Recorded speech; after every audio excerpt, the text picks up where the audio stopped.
प्रभु यीशु ने हमें इस वादे के साथ काम दिया कि सब अधिकार मेरे पास है और मैं सदा तुम्हारे साथ हूँ। उन्होंने हमें हर तरह के आत्मिक हथियार दे दिए ताकि हम शैतान की हर युक्ति का सामना कर सकें। पवित्र आत्मा परमेश्वर हमें इस युद्ध में जीत में चलना सिखाते हैं। एक सच्चा योद्धा वही है जो अपने हथियार चलाने में पूरी तरह से सक्षम हो, और आज हम परमेश्वर के दिए हथियार चलाने के बारे में बात करेंगे।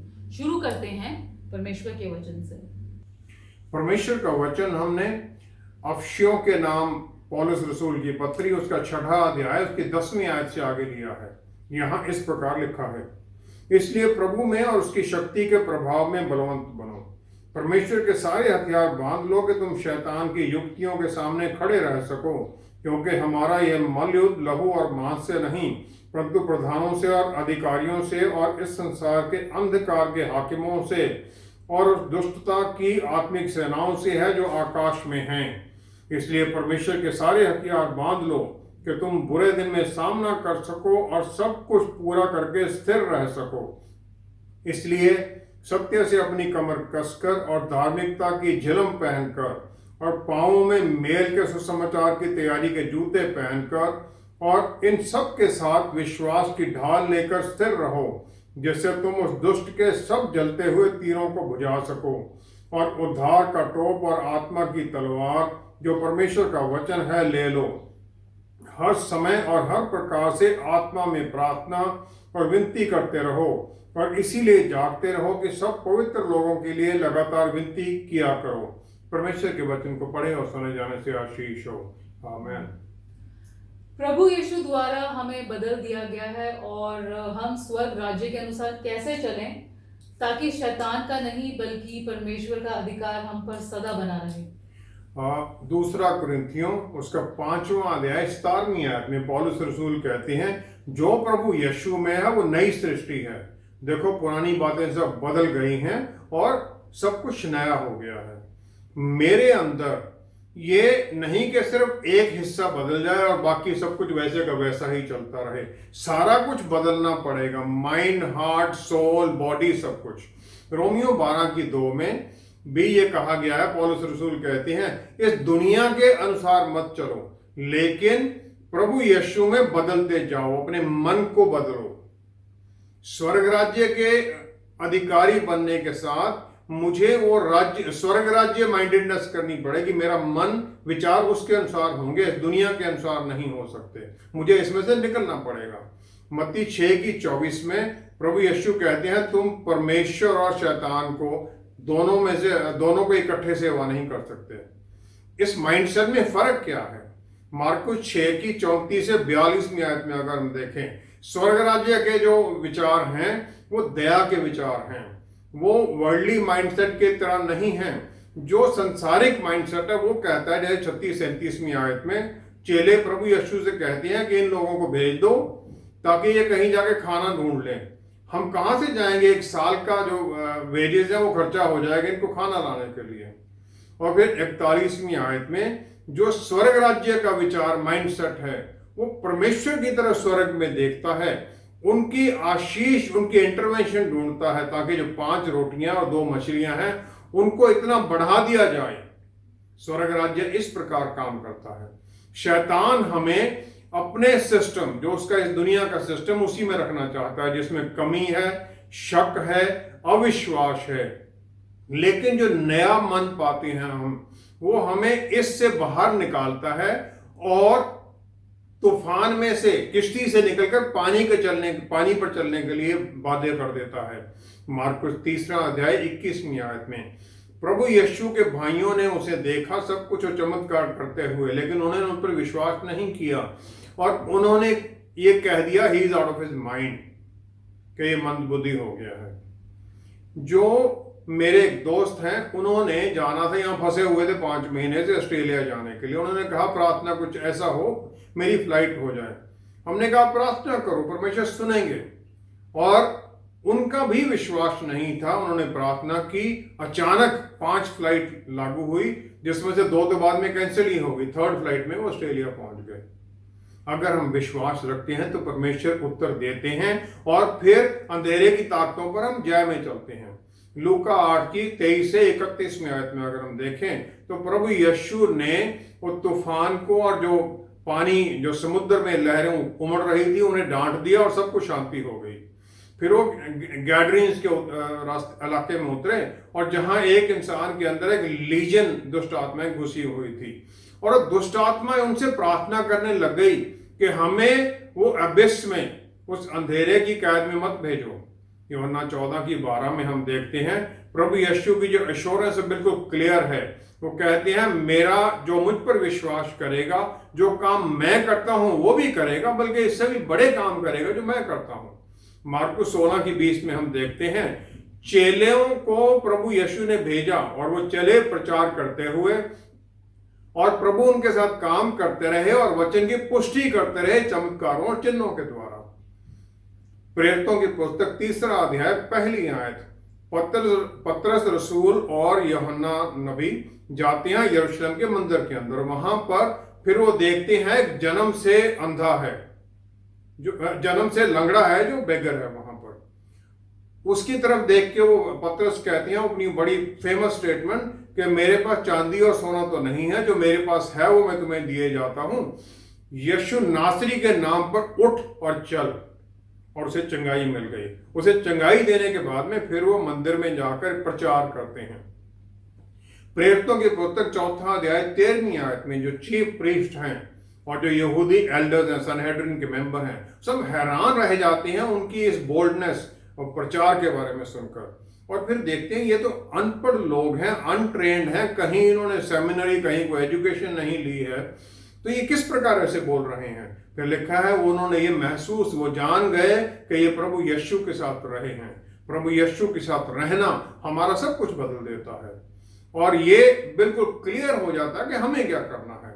हमें उनके वायदों पर विश्वास करना है और फिर जो अथॉरिटी उन्होंने दी है हमें उत्पत्ति 1 की 28 में, उस पर हमने कब्जा कर लेना, उसके अनुसार हमने चलना है, क्योंकि सब कुछ प्रभु यीशु ने हमें वापस दे दिया, सब अधिकार दे दिए हैं।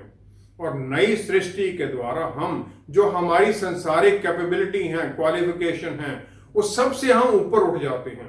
पतरस अनपढ़ मछुआरे थे वो, लेकिन उन्होंने अचंभे में डाल दिया चीफ प्रीस्ट को। इसी प्रकार हम कर सकते हैं। परमेश्वर सुपरनैचुरल कुछ भी कभी नहीं करेंगे जब तक कि हम विश्वास का पहला कदम नेचुरल उसमें नहीं उठाते हैं। हमारा नेचुरल है, उनका सुपरनैचुरल है। पहला शमूएल 17 अध्याय 41 से 52 आयत तक, 52 आयत तक, दाऊद को गोलियत को मारने के लिए आगे बढ़ना था और उसे एक पत्थर चलाना था ताकि परमेश्वर उस पत्थर को इतनी गति दे सकें, इतनी स्पीड दे सकें, डायरेक्शन से दे दें कि वो सीधा जाकर गोलियत की आंखों के बीच में लगे और मस्तक तक पाड़ कर आगे तक चला जाए, वो मर जाता है। फिर हम परमेश्वर को ये कहने के लिए नहीं, हम ये नहीं कह सकते कि वो हमारा काम भी खुद ही करें और उनका काम भी वही करें। ये तो क्लियर है कि सब जो शैतान के काम हैं, उसकी दुष्ट आत्माओं के जो अटेम्प्ट्स हैं, जो उसका काम है, वो सब हमें ये अपना जो ट्रू पोटेंशियल, जो हमारा पूरी अथॉरिटी है और जो शक्ति है, इससे निकाल कर परे रखना है ताकि हम ये समझ ही ना सकें।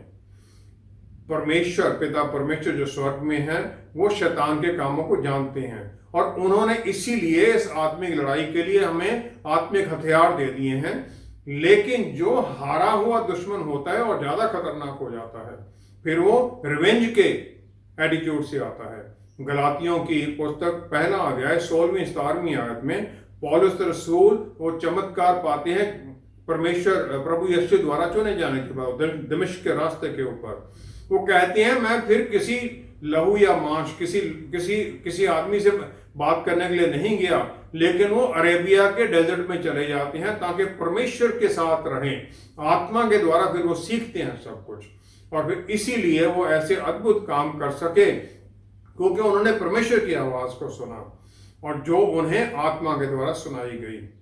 जो अपने उसे हथियार दिए गए हैं, वो उनके हथियारों के बारे में और उस हथियारों की क्षमता के बारे में या उन्हें कैसे चलाना है उन्हें नहीं जानता है, तो वो हमेशा हारेगा ही। और इसलिए हमें अपने हथियारों को जानना है, उन्हें चलाना सीखना है, तभी हम जीत में आ सकते हैं। परमेश्वर द्वारा दिए गए हथियार क्या हैं और ये हमारे जीवन में किस प्रकार काम आते हैं? पहला यूहन्ना पहला अध्याय उसकी 5वीं आयत अगर हम देखें, वहां लिखा है परमेश्वर रोशनी है और उनमें बिल्कुल भी अंधेरा नहीं है।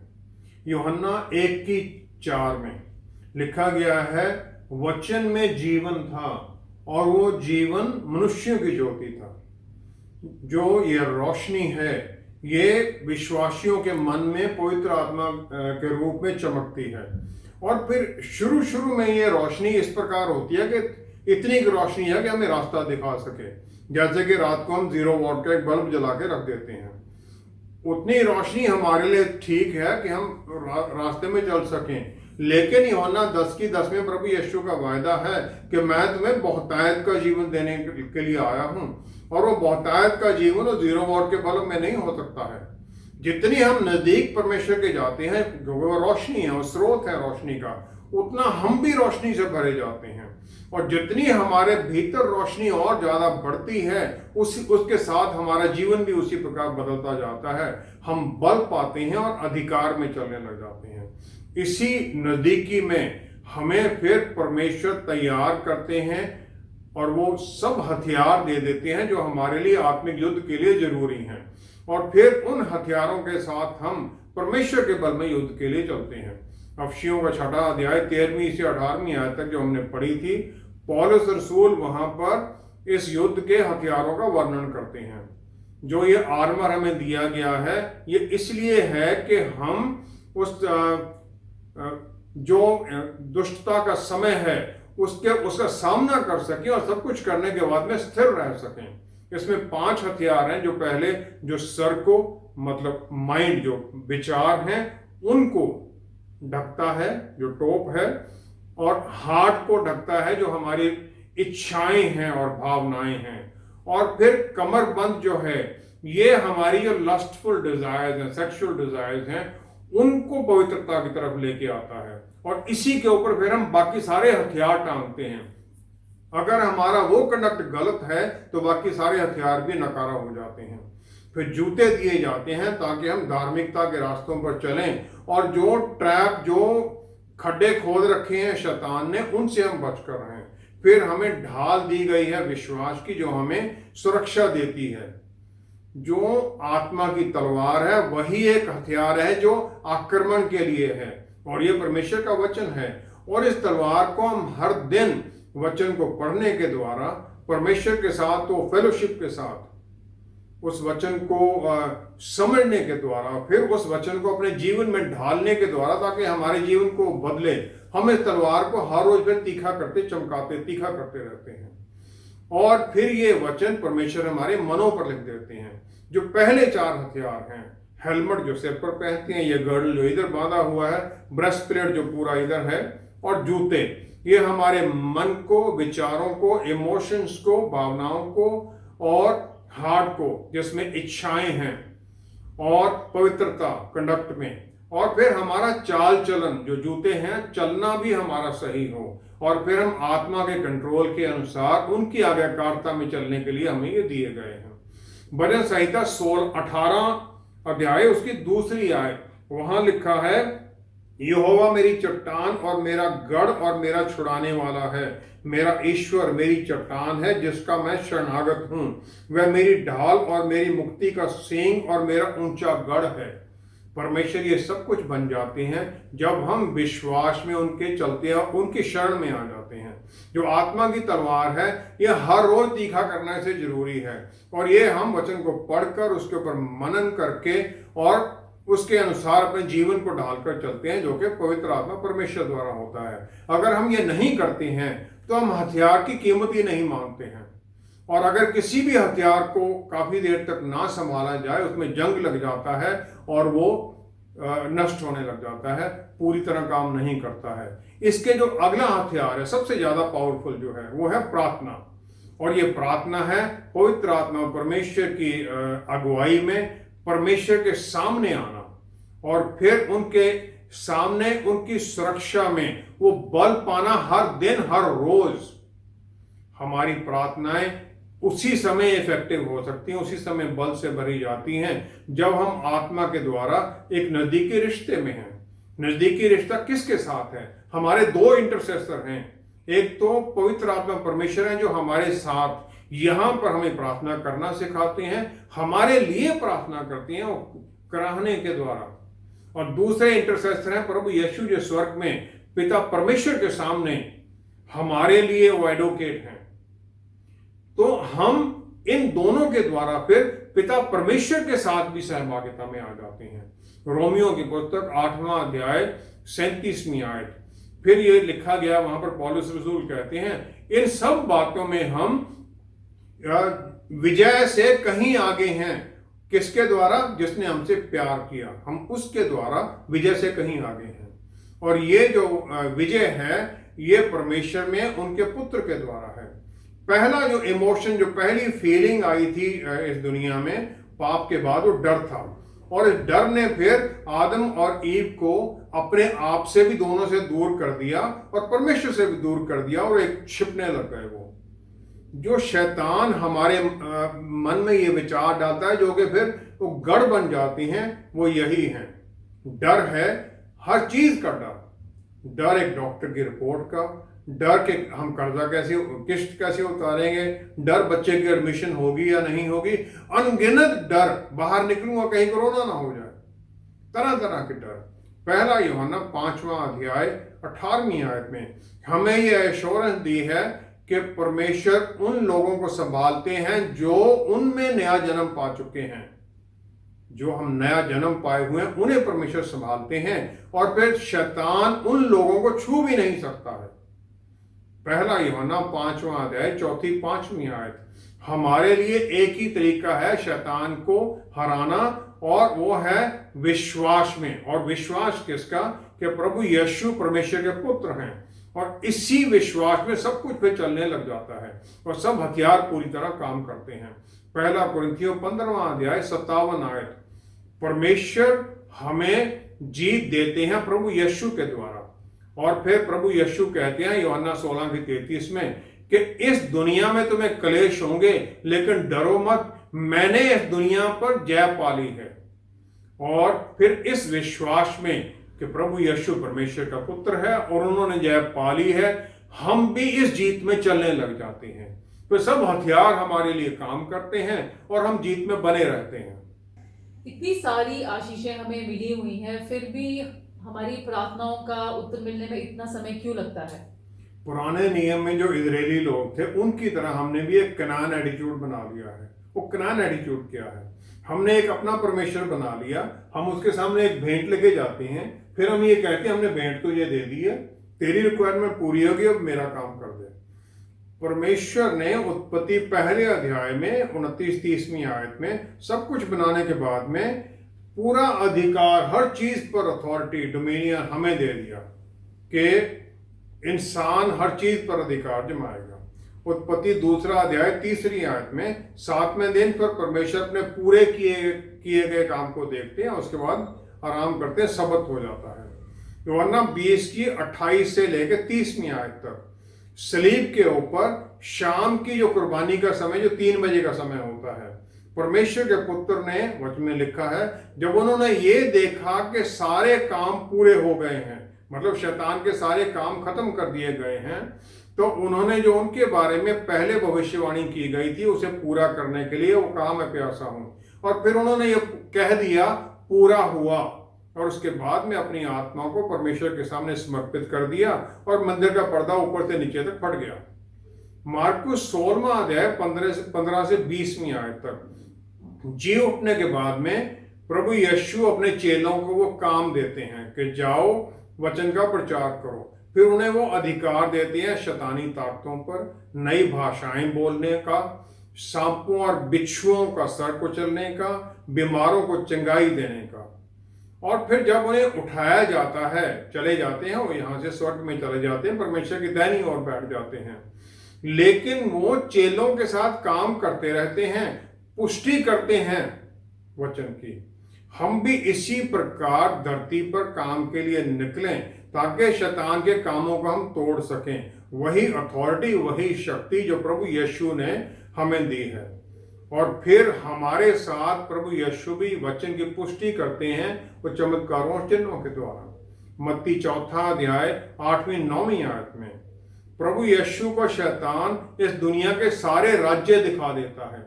इसका मतलब अलग अलग जगह पर अलग अलग राज्य है और वो प्रभु यीशु को ऑफर करता, देने की पेशकश करता है। ये सब कुछ जो शैतान के पास है वो हमसे चुराया गया है, जो हमारा है। और क्योंकि उसने ये चुराया है तो हमें इसको वापस लेने का अधिकार है उससे। लेकिन हम क्या करते हैं, हम प्रभु यीशु के पास प्रार्थना में जुड़ जाते हैं, प्रभु यीशु मुझे नौकरी दे, मेरे रिश्ते को ठीक कर, जो मेरे कर्जे हो गए उनको उतार, और बाकी सब कुछ।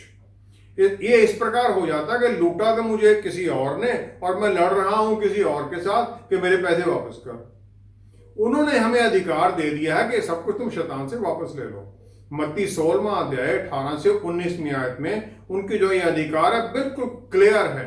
वो कहते हैं, पहली बात कहते हैं कि अधोलोक के फाटक तुम्हारे खिलाफ प्रबल नहीं हो सकते, तुम्हारे अधीनगी में आ जाएंगे। दूसरा, स्वर्ग राज्य की चाबियां तुम्हें दे दी गई हैं, जो पतरस रसूल को दी गई, हम सबको वो लागू हैं। तीसरा है कि इस धरती पर जो भी तुम बांध दोगे या तुम जो कुछ खोल दोगे यहां पर, वो स्वर्ग राज में उसे कर देंगे। मार्कुस 3:27 में जो उत्तर दिया गया है वो प्रभु यीशु कहते हैं कि जो बलवान है तुम पहले उसे बांधोगे तभी तो उसके घर को लूट सकोगे। लेकिन हम क्या करते हैं, हम शैतान को ही बांधने लग जाते हैं और फिर से हम फेल हो जाते हैं, क्योंकि परमेश्वर ने शैतान को खुला छोड़ा हुआ है। उनकी कुछ प्लान हैं जिसके अनुसार वो काम करता है। अगर हम उसे बांध दें तो हम परमेश्वर के खिलाफत में खड़े हो जाते हैं। शैतान ने प्रभु यीशु को सब राज्य दिखाए, इसलिए उसने ये दिखा दिया कि हर एक इलाके में अलग अलग अथॉरिटी है। अब मुझे ये देखना है कि शैतान का जो यहाँ कंट्रोलर है चंडीगढ़ में मैं रहता हूं, वो कौन है। पहले मुझे ये पहचान करनी, मुझे बांधना किसे है। मैं पूरे चंडीगढ़ के उसके ऊपर नहीं बांध सकता उसको। जो मेरे घर के ऊपर अधिकार जमाए हुए है या जिस चीज को मैं करेक्ट करना चाहता हूं, जो दुष्ट आत्मा उसको कंट्रोल कर रही है, मुझे उसको पहले बांधना है। और ये बांधना तब तक होता रहेगा जब तक कि उसका हल नहीं निकल जाता है। और फिर मुझे ये खोलना भी पड़ेगा रास्ता स्वर्ग से, ताकि ये ठीक हो सके। मैंने इसको बांध कर निकाल दिया, ठीक होना स्वर्ग से उतरेगा। और फिर विश्वास में मैं इसे पूरा होते हुए देखता हूं, विश्वास में वेट करता हूं। और ये जो अधिकार हमें दिया गया है, ये पवित्र आत्मा परमेश्वर की अगुवाई में होता है। और इसके लिए प्रार्थना योद्धाओं की भी जरूरत है जो हमारे साथ प्रार्थना करें, क्योंकि अगर हमारे साथ ये प्रार्थना कोई करने वाला, हमें सपोर्ट करने वाला नहीं है, तो हो सकता है कि हम फेल हो जाएं और शैतान की आत्मा हमारे ऊपर वापस अटैक भी कर दें। अगर हम परमेश्वर के साथ नजदीकी रिश्ते में नहीं हैं तो हमारे ऊपर हमला करेगा शैतान। जो ही हम उसको छेड़ेंगे वो अधिक हमारे ऊपर करेगा। और फिर हमें यह भी समझना है कि हमारे ये जो अधिकार दिए गए हैं ये क्या हैं और इनके लिमिटेशंस क्या हैं। परमेश्वर ने कुछ लिमिटेशन भी हमारे लिए लगाई हुई हैं। प्रेरितों की पुस्तक 19 14 से 16 आयत में स्कीवा है जोइश चीफ प्रीस्ट, उसके 7 पुत्र इसी प्रकार लग जाते हैं शैतानी ताकतों के साथ और फिर वो उनके ऊपर हमला कर देती हैं। आमतौर पर हम अपनी आवाज को सुनने लग जाते हैं, जबकि हमें परमेश्वर का वचन सुनाना है अपने आप को, ताकि जो शैतान ने गढ़ बनाए उनको काटें। और वही वचन हमें शैतानी ताकतों को भी सुनाना है ताकि शैतान के झूठ को काटा जा सके। प्रभु यीशु ने अपने आप को सलीब के ऊपर कुर्बान कर दिया, हर तरह के कष्ट सहे, ह्यूमिलिएशन सह ली, ताकि हम पूरी तरह से भरपूरी का जीवन जिए जिसमें डर ना हो, दर्द ना हो। और ये जरूरी है कि धरती से हम एक स्टेप लें, जो हम काम करें, इनिशिएट करें उसको, ताकि उसको परमेश्वर की तरफ से स्वर्ग राज्य से उसे पूरा कर दिया जाए। इसमें हमारी जिम्मेवारी काफी ज्यादा है जो हम समझते नहीं हैं। अफसियों की पुस्तक 2 6 आयत, परमेश्वर ने हमें अपने सिंहासन पर बिठा लिया है स्वर्गीय स्थानों पर क्या हम उनके साथ उनके अधिकार, उनकी जिम्मेवारियों के अनुसार काम करने के लिए तैयार हैं? क्या हम ये समझते हैं क्योंकि प्रभु यीशु ने कहा कि मैं अपने आप में कुछ भी नहीं कर सकता, मैं परमेश्वर की इच्छा ही पूरी करना चाहता हूं। लेकिन हम तो अपनी इच्छा पूरी करना चाहते हैं, हम किसी तरह के बंधनों में बंधना नहीं चाहते हैं। डेविड ब्रोक्स है एक नैतिकता के टीचर। वो कहते हैं मेरी जो सबसे फेवरेट डेफिनेशन है कमिटमेंट की, वो ये है कि प्यार में बंध जाना, फिर उस प्यार के चारों तरफ एक ऐसी दीवार खड़ी करनी जिसके साथ फिर वो जब मेरा प्यार कमजोर हो तो मैं उसमें स्थिरता में बना रहूं। क्या मैं इस प्रकार का कोई स्ट्रक्चर अपने चारों तरफ खड़ा करता हूं जो मेरे माइंड को, मेरे हार्ट को, मेरे मन को, मेरे शरीर को शैतान के कब्जे में जाने से, चंगुल में जाने से बचाता है, ताकि हम परमेश्वर के प्यार में बने रहें। निर्गमन 3 अध्याय 19वीं आयत में परमेश्वर मूसा से कह देती हैं, फिरौन तुम्हें इजरायलियों के साथ मिस्र से निकलने नहीं देगा, बल्कि बल से दबाए जाने पर भी नहीं जाने देगा। जकारिया नबी की पुस्तक 4 अध्याय 6 आयत में वो कहते हैं बल से नहीं बल्कि आत्मा के द्वारा, क्योंकि शैतान हमें भी अपने शिकंजे से किसी तरह इतनी आसानी से निकलने नहीं देता है और हमें हर समय लड़ाई में लगे रहना है। मत्ती 11:11 में प्रभु यीशु बिल्कुल क्लियर कह देते हैं, यूहन्ना बपतिस्मा देने वाला औरत से जन्मे हुए उससे पहले वाले सबसे बड़ा है, लेकिन वो कहते हैं स्वर्ग राज्य में जो सबसे कम है वो यूहन्ना बपतिस्मा देने से वाले से भी बड़ा है। पुराने नियम के जो नबी थे इतने अद्भुत काम उन्होंने कर दिए। कितना बल हमें दिया गया है प्रभु यीशु के नाम में, कितना अधिकार हमें दिया गया है। जकारिया नबी के पुस्तक 2 अध्याय 5वीं आयत, परमेश्वर हमें ये वायदा करते हैं कि मैं यरूशलेम के चारों तरफ एक आग की दीवार बन जाऊंगा। यरूशलेम उनका चुनी हुई जगह है, उनका भवन है। वहां पर कितनी अद्भुत प्रोटेक्शन हमारे चारों तरफ होगी, क्योंकि हम भी तो उनका मंदिर हैं। पवित्र आत्मा हमारे अंदर रहते हैं और हम उनके बच्चे हैं परमेश्वर के। हम परमेश्वर से सुरक्षा चाहते हैं, लेकिन हमें अपने आप से कौन बचाएगा? क्या हम अपने चारों तरफ वो दीवार खड़ी करते हैं ताकि हम शैतान के झूठ में ना फंसे? क्या हम वो टोप पहनते हैं? क्या हम वो ब्रेस्टप्लेट ऑफ राइटियसनेस पहनते हैं? क्या हम वो बेल्ट पहनते हैं? अगर हम ये नहीं करते हैं तो जितने भी हथियार हमें दिए गए हैं, जो भी अधिकार हमें दिया गया है, जो भी हमें बल और शक्ति दी गई है, उसका कोई मतलब नहीं है। वो हमारे लिए काम कर ही नहीं सकते, क्योंकि हम उसको इस्तेमाल करने के लायक ही नहीं है। जब हम परमेश्वर के नजदीक ही नहीं है तो हथियारों को हम कैसे इस्तेमाल करेंगे? हम उनकी नजदीकी में बने रहें तभी हम ये कर सकते हैं। आइए हम प्रार्थना करें। पिता परमेश्वर, धन्यवाद है ऐसे अद्भुत हथियारों के लिए। धन्यवाद है कि हमें आपने इतनी अद्भुत शक्तियां दी हैं जो हम जानते भी नहीं, और क्योंकि हम जानते नहीं हैं तो फिर हम वो कमी घटी में ही, कमजोरियों में, बीमारियों में ही फंसे रहते हैं। जबकि आपने हमें अदन बाग में दोबारा पहुंचा दिया है, उसी मोहतायत में, उसी अधिकारों में, उसी आनंद और खुशी में। पवित्र आत्मा परमेश्वर हम सबको वचन की गहराइयां सिखाइए, अपने बल और शक्ति में आपकी अधीनगी में चलना सिखाइए, ताकि जो हथियार हमें दिए गए हैं हम उनका पूरी तरह इस्तेमाल करें और शैतान के गढ़ को तोड़ते हुए उस पर जीत पर चलते जाएं। जीत हम प्रभु यीशु के नाम में डिक्लेयर करते हैं। पिता परमेश्वर, हम सारा आदर, सारी महिमा आपको देते हुए धन्यवाद सहित ये सब कुछ प्रभु यीशु के नाम में आपसे मांगते हैं। आमीन, आमीन, आमीन। प्रभु यीशु ने चेलों को हर बार यही कहा कि हे अल्प विश्वासी या कम विश्वास वालों, तुम शक क्यों करते हो?